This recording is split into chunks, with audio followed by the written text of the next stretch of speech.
Hola muchachos, bueno, en este video voy a resumir lo que es el enfoque bioquímico de la diabetes mellitus. No es un secreto que es una enfermedad de mucha importancia y con seguridad no solo lo van a estudiar en bioquímica, sino también en otras materias durante la carrera. Por eso precisamente la idea es que les queden estos conceptos importantes para que estudien, lo interioricen. La ventaja es que les puedo pues dar este video para que les quede, para que puedan verlo las veces que quieran y si tienen dudas adicionales o algo no se entendió bien, pueden escribirme sin problema. También es importante aclarar que esto es un resumen, una herramienta para que se les facilite un poquito más el tema, para que repasen, pero la fuente principal siempre serán los documentos y las clases. Entonces vamos a empezar. Voy a comenzar explicando qué es lo que sucede en la normalidad del organismo, porque a partir de esto y entendiéndolo vamos a entender mucho más fácil qué es lo que sucede en la enfermedad, o sea, en la diabetes. Entonces, todos los alimentos que nosotros consumimos se descomponen en nuestro sistema digestivo con el fin de obtener moléculas más pequeñas que pueden ser aprovechadas por las células, como proteínas, lípidos y carbohidratos. Si hablamos de carbohidratos específicamente, entonces nosotros obtenemos glucosa a partir de esas vías metabólicas. Entonces, como vamos a hablar de diabetes, me voy a enfocar principalmente en la glucosa, ya que es fundamental para entender la fisiopatología de la enfermedad. Entonces, la glucosa es importante para las células porque a través de diferentes vías metabólicas que suceden precisamente en esa célula, que claro, ustedes ya lo conocen como la glicólisis, se produce ATP, que es la energía, como si fuera la gasolina de las células. Entonces, como la glucosa es la forma de energía necesaria para que las células puedan vivir, esta debe llegar a cada célula de nuestro cuerpo. Y para que la glucosa entre a la célula como tal, necesita también de transportadores especiales llamados GLUT. Seguramente ya los han mencionado, ya nos han escuchado mencionar. De hecho, son como un túnel, como una puerta que se abre para que la glucosa entre a las células. Hay diferentes tipos de GLUT. Estos en total son 13, cada uno con unas características diferentes. Ya más adelante voy a mencionar cuáles son los más importantes, o por lo menos los más importantes para entender la enfermedad. Bueno, entonces primero hablaré de qué es la insulina. Esta es producida en el páncreas, que es una glándula, y el páncreas tiene una porción endocrina y exocrina. Encontramos el islote de Langerhans o islote pancreático, que es lo que estamos viendo en la diapositiva. Allí se producen tres tipos de células principales, que son las células alfa, beta y delta. Especialmente las células beta del islote son las únicas que pueden producir insulina y por eso son tan importantes. La insulina es una hormona y digamos que es demasiado importante cuando hablamos de glucosa en el cuerpo, porque ella es la que va a velar para que esa glucosa pueda llegar a las células. Es como la llave que abre las puertas de las células y permite que entre la glucosa a ellas. Entonces, grábense eso, la insulina es como la llave que permite que entre la glucosa a las células. Ahorita entonces explicaremos mejor esto y también explicaré mejor qué es lo que hace precisamente la insulina. Primero entonces tenemos que tener en cuenta además que la insulina es una hormona, siendo a su vez una proteína, por eso en su estructura se conforma de aminoácidos, como pueden ver en la diapositiva. Entonces, para tener en cuenta así como a grandes rasgos, como por decirlo así, cultura general, la insulina tiene una cadena alfa y una cadena beta. Entonces aquí está la alfa y la beta es la verdecita. Estas dos cadenas están unidas por tres enlaces disulfuro, que son estos precisamente que están como en amarillo. Y estos son los que unen esas dos cadenas. La cadena alfa tiene 21 aminoácidos y la cadena beta tiene 30 aminoácidos. Ahora, en cuanto a la síntesis de la insulina, es importante entenderla. Ya les voy a contar mejor por qué. Entonces, su formación parte de una molécula que se llama preproinsulina, que la estamos viendo acá. Luego, esta se convierte en proinsulina, que es como el precursor de la insulina. Y este entonces se forma por cadenas A, B y C. Entonces están viendo que la cadena A, por ejemplo, es la amarilla, la cadena B es la roja y la cadena C es la verde. Lo que pasa es que cuando se va a convertir en insulina, por medio de una reacción enzimática se rompen esas cadenas, como se muestra pues en la parte de abajo, ¿cierto? Se empiezan como a separar. Y al final miren que esa parte verde que viene siendo la cadena C se separa y es llamada péptido C. Ella se separa como de lo que estaba conformando la proinsulina. Y esta entonces es liberada al mismo tiempo que la insulina. O sea, se produce la insulina y al mismo tiempo estamos produciendo péptido C, porque prácticamente pues hacían parte de una misma molécula que era proinsulina. Pero ustedes dirán, ¿y esto pues para qué es importante? Resulta que el péptido C es el marcador de la secreción de insulina, precisamente porque siempre que se libera una insulina se va a liberar un péptido C. Incluso el péptido C puede ser medido en sangre, no es una prueba pues muy usada clínicamente, pero nos sirve para entender que si el paciente tiene, por ejemplo, bajos niveles de péptido C, significa indirectamente que su páncreas está produciendo también poca insulina. Esto se va a ver entonces en la diabetes, especialmente la tipo 1, que ahora hablaremos mejor de ella. Bueno, entonces, ahora que entendemos qué es la insulina, voy a explicar para qué sirve, cómo funciona. Lo voy a contar como si fuera una historia, ¿cierto? Una serie de eventos. Entonces, cuando uno se come un alimento, como dijimos, se digiere y por medio de diferentes procesos se obtiene la glucosa. Entonces esa glucosa sale a la sangre para poder viajar a las diferentes células y ser fuente de energía, ¿cierto? Entonces aquí estamos viendo que se aumenta la glucosa en sangre, que vienen siendo como estas bolitas rosadas. Bueno, entonces, ¿qué es lo que sucede? Tenemos ya la glucosa lista para entrar a las células, pero dijimos que la insulina es la llave para que esto suceda. Pero primero es importante entender en bioquímica cómo sale esa insulina de la célula beta. Es un proceso sencillo y pues se los voy a dibujar. Entonces supongamos que aquí tenemos la célula beta. Me van a perdonar mis mamarrachos, no tengo el mejor pulso. Pero bueno, entonces resulta que las células beta se caracterizan porque tienen un transportador llamado GLUT2. Ese GLUT2 que tiene de importante, él se diferencia de otros tipos de GLUT precisamente porque es independiente a la insulina. ¿Cómo así? Pues sí tiene sentido, porque si nosotros vamos a secretar apenas la insulina, es pues como que no tendría sentido si ese transportador que permite este proceso necesitaría insulina. O sea, como que por sí hagamos de cuenta que tenemos cero insulina en el medio y pues para eso necesitamos el GLUT2 para que permita la secreción de la célula de esa insulina a partir pues de la célula beta y que aumenten esos valores de insulina. Entonces el GLUT2 es independiente a la insulina, porque ahorita les voy a mostrar que hay otros tipos de GLUT que van a ser sensibles a la insulina, o sea que la insulina sí va a hacer un efecto en ellos. Entonces, la célula beta tiene el transportador GLUT2, pero además de eso tiene unos canales que están, entonces el canal de potasio y el canal de calcio. Y algo importante es que siempre estos canales uno va a tener que estar cerrado y otro va a tener que estar abierto. No pueden estar abiertos los dos ni cerrados los dos. Bueno, entonces, ¿qué sucede? Ya tenemos, por ejemplo, ya comimos, se aumentó entonces la glicemia.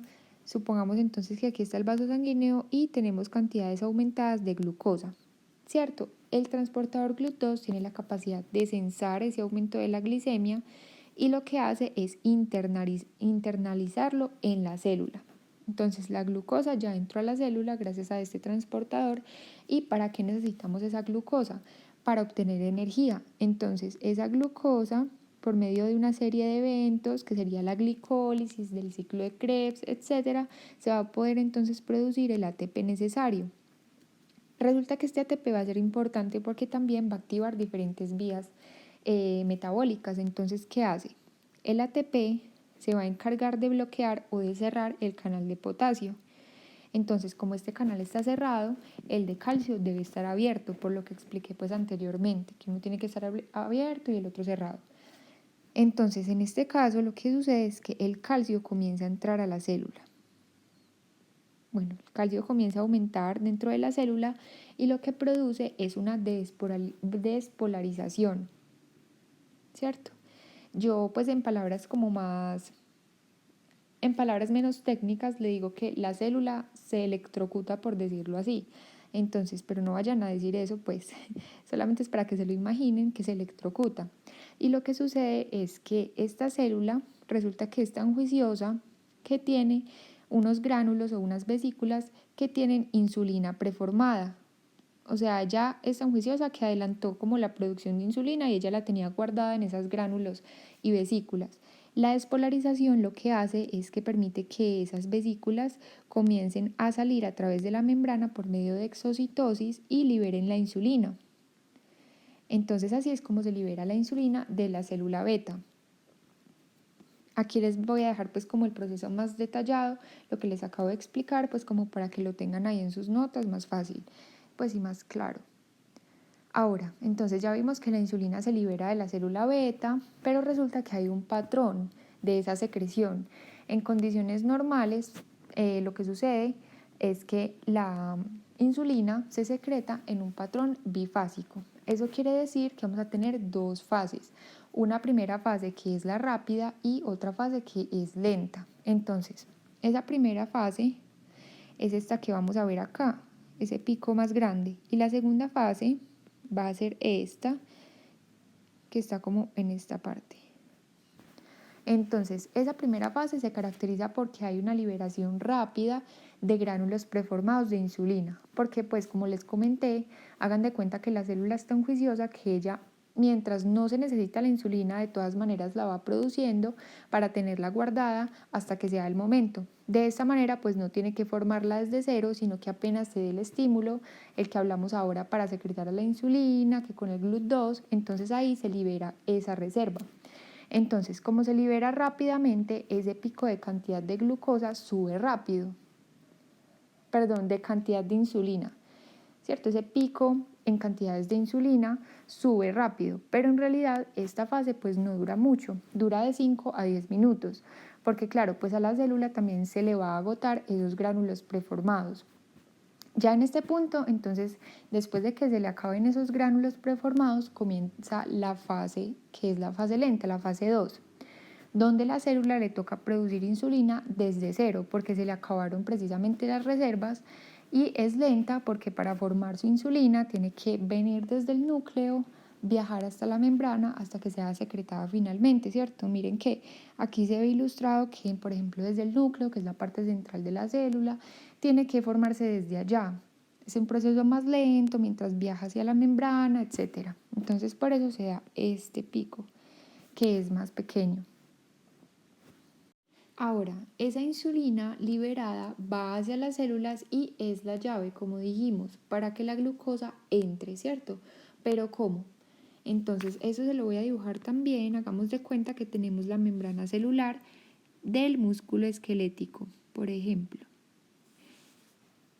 Entonces, resulta que en la membrana las células van a tener además receptores para la insulina, porque entonces la insulina fue liberada a partir de las células beta, entonces ella va a ir hacia las células a hacer su función. ¿Qué pasa? Llega, se une al receptor de la insulina y aquí entonces se activa diferentes vías metabólicas, porque aquí entonces hay una señalización y gracias a la unión de la insulina con su receptor, activa la translocación del GLUT4, así se llama. Entonces, ¿qué pasa? La diferencia, por ejemplo, con esos GLUT4 a los GLUT2 que mencionamos anteriormente es que miren que el GLUT2 en la célula beta está de una vez en la membrana, él está fijo en la membrana, mientras que el GLUT4 en realidad, por ejemplo, en esta célula, entonces va a estar no en la membrana celular, sino que va a necesitar de este estímulo de la insulina para subir y traslocarse en la membrana celular. Entonces, por eso se dice que el GLUT4 es sensible a la insulina. Gracias a que la insulina llegó a esa célula, el GLUT4 puede decir, no, ya puedo funcionar, ya puedo ir a la membrana a hacer mi función, se trasloca y lo que hace es que entonces entra glucosa a la célula, ¿cierto? Porque tenemos la glucosa y esta célula, pues como todas, necesitan esa energía, entonces la interioriza, la internaliza Y lo mismo, entonces esa glucosa va a hacer pues todo el proceso para terminar produciendo ATP. Entonces es el proceso de internalización de glucosa a las células. Bueno, entonces aquí quiero hacer un paréntesis y aclarar que debido a todo esto que mencioné, la insulina es una hormona hipoglicemiante. Lo que estamos haciendo es disminuir la glicemia en sangre porque estamos interiorizando la glucosa en las células, ¿cierto? Nos permite bajar las concentraciones de glucosa en sangre por medio de esa internalización. Ya de forma contraria, hay hormonas que son hiperglicemiantes, que actúan en escenarios contrarios. Por ejemplo, cuando estamos en ayunas, no tenemos tanta glucosa en sangre y tenemos que aumentarla. Entonces, también deben tener muy claro esas funciones y que la insulina y el glucagón son contrarios. Otras hormonas hiperglicemiantes como el glucagón son la adrenalina y el cortisol. Hay diferentes dibujitos en donde se muestran cómo es la función del glucagón, la adrenalina, del cortisol, como hiperglicemiantes, qué es lo que hacen, y también qué es lo que hace la insulina como hipoglicemiante, que al fin y al cabo es lo que estamos explicando, ¿cierto? Lo de la insulina. Si encuentro esos dibujos que los voy a buscar, que son como gráficos, se los mando, ¿listo? Bueno, entonces ahora sí podemos comenzar a hablar de la diabetes. La diabetes es una enfermedad metabólica caracterizada por la hiperglicemia que resulta de defectos en la secreción de insulina, en la acción de la insulina o en ambos. Y esta enfermedad cobra importancia precisamente porque no es fisiológica, o sea, no es normal que haya tanta glucosa en sangre y que a su vez las células no puedan obtenerla. Adicionalmente, luego van a entender que esa glucosa en sangre acumulada también puede causar múltiples consecuencias en el organismo y complicarse y causar pues como sus complicaciones cuando no se recibe precisamente un tratamiento adecuado. Bueno, entonces sabemos que existe la diabetes tipo 1 y tipo 2, que son las que nos interesan por ahora en bioquímica, pero como por contarles, existen también otros tipos de diabetes. Literal, un grupo de ellos se llaman tipos de diabetes específicos debido a otras causas. Porque la diabetes también puede dar, por ejemplo, por medicamentos, porque hay otras enfermedades como pancreatitis, pero esto pues no es el objetivo del curso, entonces pues no se preocupen. Y también existe la diabetes gestacional, que es la que le da a las embarazadas por todos los cambios que ellas sufren en el metabolismo. Incluso existe un tipo de diabetes llamado diabetes LADA, que es como una combinación del tipo 1 y del tipo 2, pero no vamos a enfocarnos en esto, sino que me voy a enfocar específicamente en el tipo 1 y 2. Bueno, entonces, la diabetes mellitus tipo 1 se da debido a una destrucción autoinmune que es mediada por linfocitos B y T que destruyen las células beta. Entonces, ¿cómo así? Se producen linfocitos que son los que hacen parte del sistema inmune y comienzan a atacar a la célula beta. Al final termina no produciendo suficiente insulina y termina entonces produciendo la diabetes. Su frecuencia es del 5 al 10%. Es cierto que esta no es la más frecuente frente al tipo 2, pero no significa que no se vea. En realidad sí se ven muchos pacientes con diabetes mellitus tipo 1 y es importante pues saber reconocerlos. Son pacientes usualmente jóvenes a diferencia de la diabetes mellitus tipo 2 porque la condición de su diabetes no es precisamente como por factores de riesgo ni obesidad, sino que por decirlo así son de malas y su cuerpo decidió destruir las células beta, entonces se expresa de manera temprana, a edad temprana, la mayoría de las veces. Ya en cuanto a la diabetes mellitus tipo 2, aquí pues sí son pacientes diabéticos, usualmente adultos, que llevan años con hábitos no saludables, por ejemplo sedentarios, con una dieta rica en grasas y carbohidratos. También baja en frutas y verduras, con comorbilidades como obesidad, resistente a la insulina, síndrome metabólico. Su frecuencia es del 90 al 95%. Se comenta que puede ser prevenible por medio de la implementación de hábitos saludables, o sea, esta sí se puede prevenir, mientras que la diabetes tipo 1, como es algo autoinmune que nosotros no podemos controlar, es no prevenible. Entonces, este es el patrón más común, pero tengan en cuenta que la medicina tampoco pues es de libro y es perfecta y uno que otro paciente puede ser delgado o incluso joven, pero lo importante es que se queden pues como con la idea general por ahora de que esta diabetes es como lo describí anteriormente. Incluso les voy a dejar un infograma para que estudien principalmente esas diferencias que se encuentran entre el tipo 1 y el tipo 2 para que sepan diferenciar como el prototipo de paciente. Bueno, entonces la diabetes también tipo 2 es el resultado de un conjunto de factores de riesgo, como mencionamos.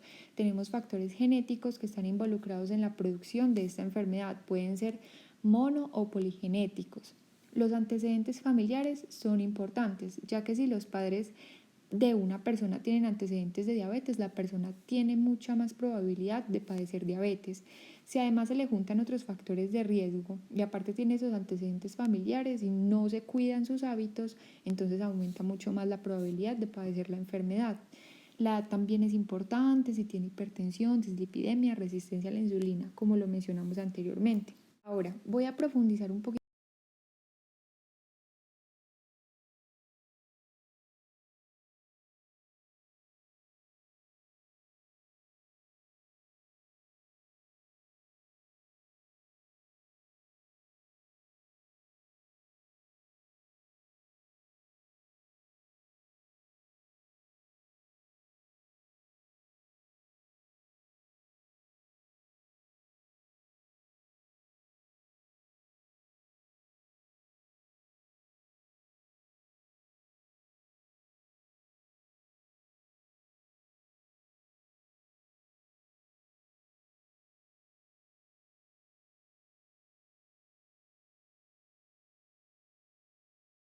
Entonces, en condiciones normales, una persona que no tiene obesidad, y lo vamos a ver aquí en la parte izquierda, en condiciones normales, una persona que no tiene factores de riesgo para tener resistencia a la insulina, ingiere el alimento, ¿cierto? Si aumentan las concentraciones de glucosa en sangre, entonces vemos esas bolitas moradas que son pues la glucosa, ¿cierto? Entonces aumenta las cantidades de glucosa.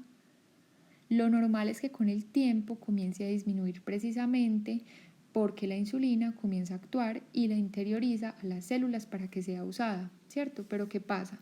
Cuando hay resistencia a la insulina, cuando el paciente tiene malos hábitos, por ejemplo obesidad, además tiene por ejemplo síndrome de ovario poliquístico, a grandes rasgos esta resistencia es que el paciente no puede asimilarla, ¿cierto? Usarla correctamente.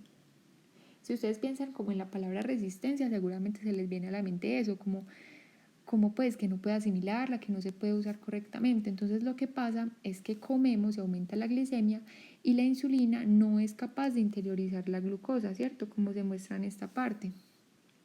Porque su receptor tiene un problema, se dañó, es resistente a la insulina, no le hace caso y al final se vuelve más difícil interiorizar esa glucosa y se acumula afuera de la célula, formando entonces la hiperglicemia, que con el tiempo puede convertirse en una diabetes mellitus. Pero bueno, aquí nos preguntamos qué le pasó a ese receptor de insulina, pues porque ya no me funciona bien. Tenemos tres protagonistas principales, que es el adipocito, el músculo esquelético y el hígado. Pero el más importante va a ser el hígado. Recuerden que esto pues se da en personas con factores de riesgo para la resistencia a la insulina. Entonces el tejido adiposo hace una función muy importante en este caso. El adipocito, que es la célula del tejido adiposo, por decirlo así, se enloquece. Comienza a alterar su secreción de hormonas, comienza a secretar hormonas que son malas y deja de secretar las hormonas que son buenas. Entonces disminuye la secreción de adiponectina, que es una hormona buena. En condiciones normales, la adiponectina lo que hace es que la insulina permite que la insulina funcione correctamente. Pero como el adipocito se enloqueció, en este caso, está disminuida la adiponectina porque ya la adipocito pues la dejó de producir. Además de eso, aumenta la producción de resistina, que como lo dice su nombre, pues eso es una hormona que promueve la resistencia. Además de eso se aumenta el factor de necrosis tumoral, que es el TNF, y la interleuquina 6, que en pocas palabras son factores que promueven la inflamación. Entonces, al final se termina inflamando ese adipocito y lo que pasa con esto es que se bloquea el receptor de insulina, que es el naranjadito que mostrábamos acá, ¿cierto? Este que está bloqueado gracias a la inflamación que está causando. Entonces, ¿qué pasa en el músculo esquelético y en el hígado? Como el receptor ya no deja entrar la insulina a la célula, entonces las células no obtienen la energía necesaria que se supone que deben obtener de la glucosa. Entonces se comienzan a activar vías metabólicas alternas porque el cuerpo pues no se puede varar. Entonces el músculo esquelético lo que hace es disminuir la producción de glucógeno, como pues está en la diapositiva, porque este es como una reserva de glucosa que en este momento yo no necesito. Yo no necesito guardar la glucosa, sino que en casos en que no me está llegando glucosa a las células, antes la necesito usar por medio de este proceso. Y adicionalmente aumenta el estrés oxidativo.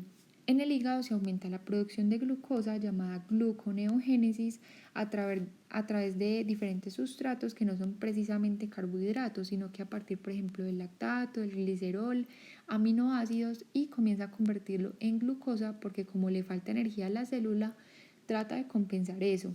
Y se aumentan además los ácidos grasos libres y hay lipólisis como fuente de energía también pues como alterna.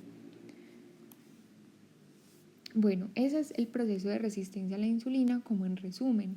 Aquí está el gráfico como de pronto más claro, podemos ver el adipocito en condiciones normales, miren que no está inflamado, él entonces produce sus hormonas que es la adiponectina, no debería producir resistina ni producir inflamación, pero cuando tenemos la resistencia a la insulina ya sucede todo lo que les mencioné de la alteración hormonal y el adipocito empieza a inflamarse y lo que sucede es bloquear precisamente esos receptores de insulina, lo que hace que no funcionen correctamente.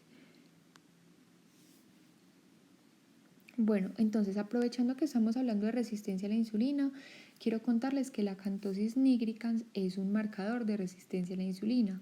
Resulta que en este estadio, la resistencia a la insulina, como está faltando la insulina en las células, el cuerpo activa todas las vías metabólicas posibles para compensar esto.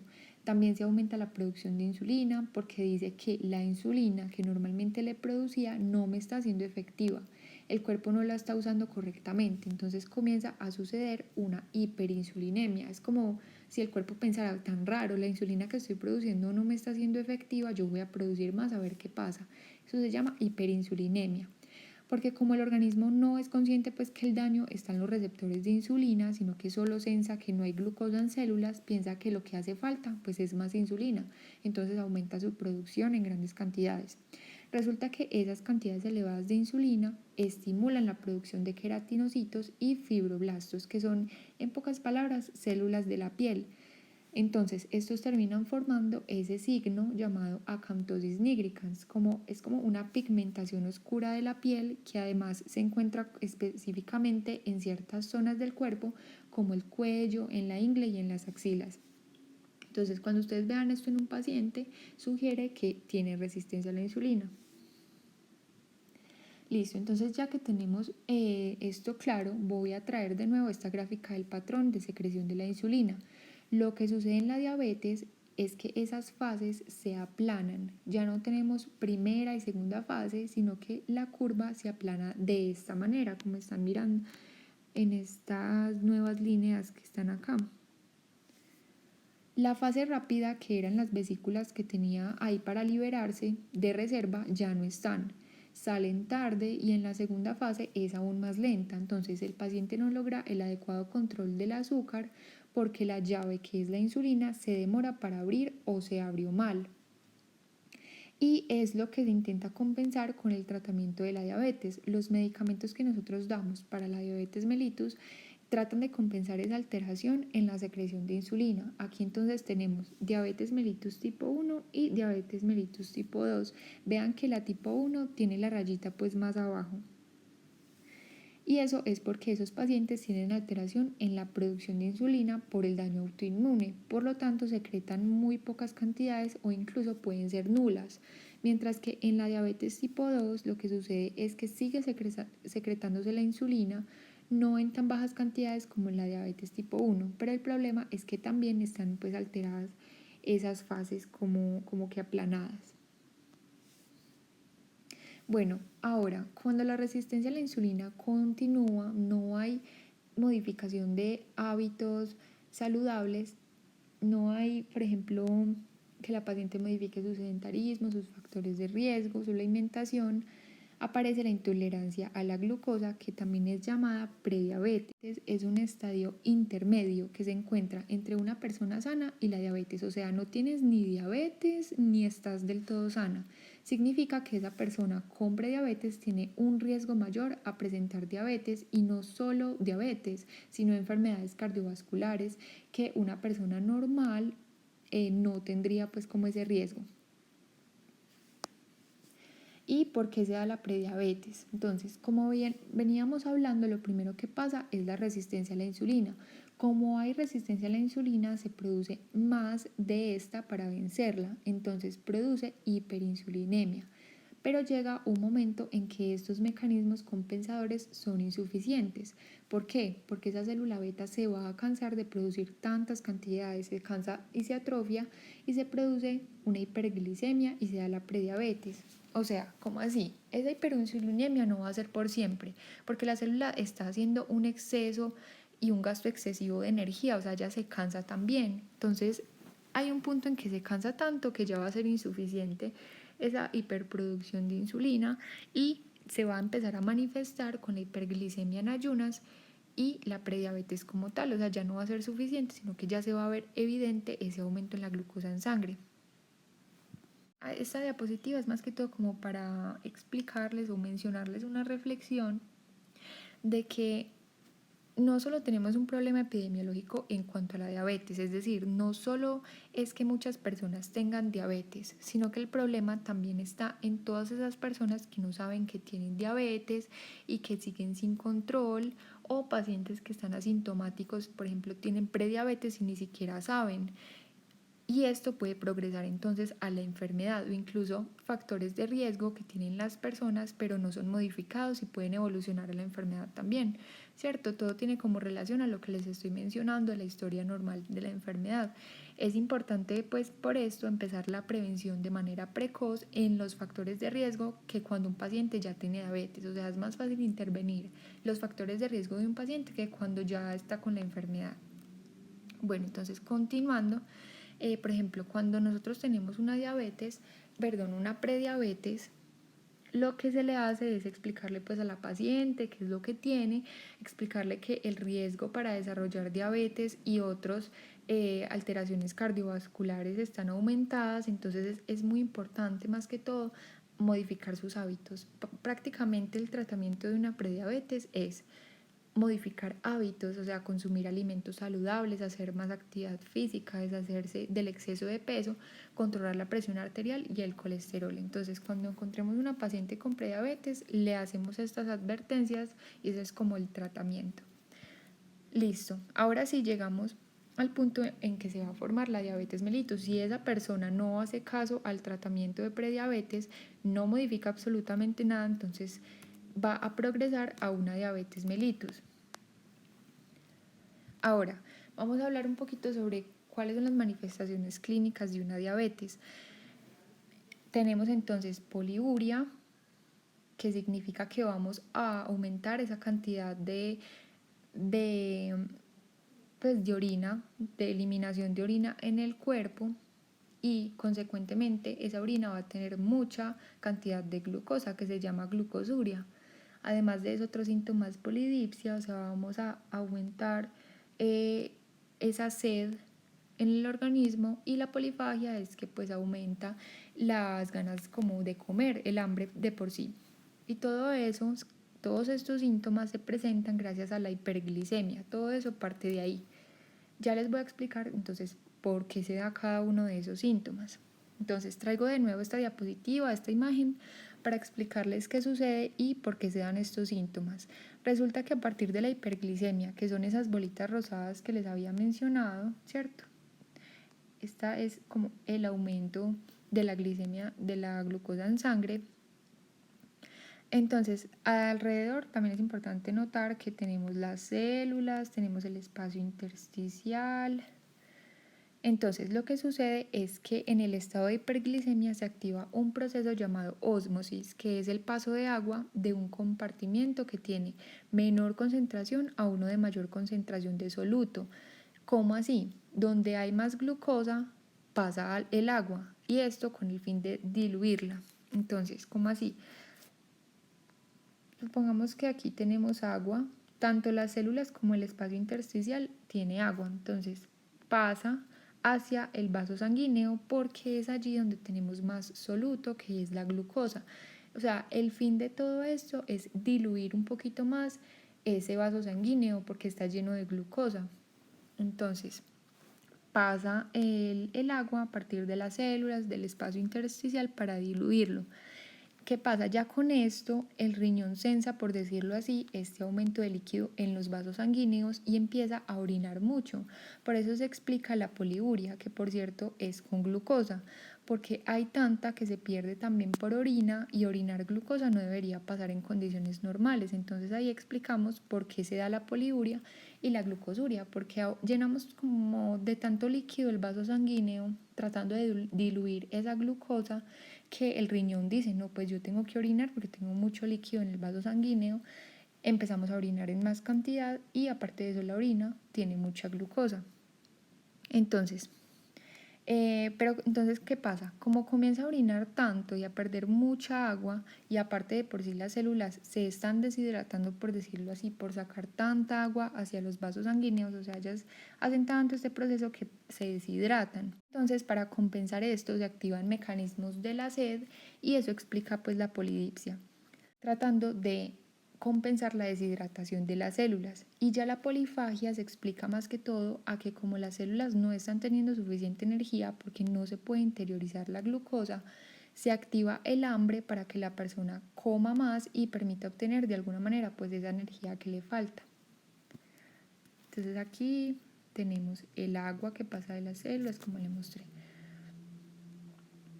Bueno, ya en cuanto al diagnóstico, ese tal vez no es de los enfoques principales de bioquímica, pero es importante que tengan en cuenta para que no se enreden de que todo el diagnóstico, tanto de prediabetes como de diabetes, se realiza por medio de valores de glucosa. Existen varios métodos o varios tipos de exámenes que se le pueden hacer a las personas para identificar cómo está su glicemia. Estos son tomar, por ejemplo, glucosa en ayunas, otra prueba puede ser tomar hemoglobina glicada, otra puede ser glucosa plasmática aleatoria, que quiere decir que se toma a cualquier hora pues la glucosa en sangre, no tiene que ser en ayunas. Y otra prueba llamada postcarga. El diagnóstico que nosotros vayamos a hacer se hace basándonos en la alteración de por lo menos dos resultados de estas pruebas. Es decir, por ejemplo, yo tomo una glucosa en ayunas y me sale alterada, pero con el solo valor de ese resultado no puedo hacer el diagnóstico, sino que por decirlo así, tengo que verificarlo tomando otra prueba o incluso repitiendo la misma prueba.